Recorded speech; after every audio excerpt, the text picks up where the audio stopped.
கதை நேரம். நேர்மை வெற்றி தரும். ஒரு கிராமத்தில் ராஜா என்ற ஒரு பள்ளி மாணவன் இருந்தான். அவன் மிகவும் ஏழை குடும்பத்தை சேர்ந்தவன். ஆனாலும் அவன் மிகவும் நேர்மையானவன். ஒரு நாள் பள்ளியில் ஆசிரியர் ஒரு அறிவிப்பை செய்தார்.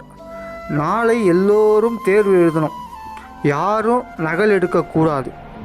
அடுத்த நாள் தேர்வு ஆரம்பமானது.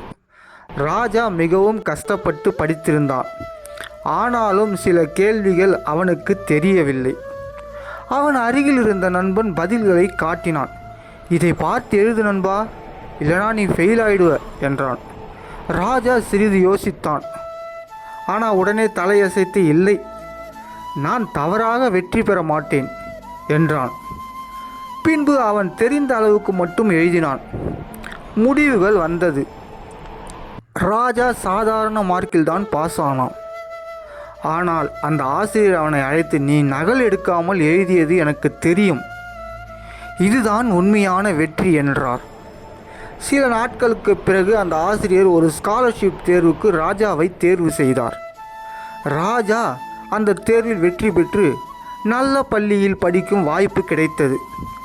அவன் மனதில் ஒரு உண்மை பதிந்தது. நேர்மைதான் வாழ்க்கையில் பெரிய வெற்றியை தரும் நண்பா. நேர்மை என்றால் உடனடி லாபம் கிடைக்காது, ஆனால் அது வாழ்நாள் வெற்றியை கண்டிப்பாக தரும். இந்த கதை பிடிச்சிருந்தா லைக் பண்ணுங்கள், ஷேர் பண்ணுங்கள், சப்ஸ்கிரைப் பண்ணுங்கள். நன்றி, வணக்கம்.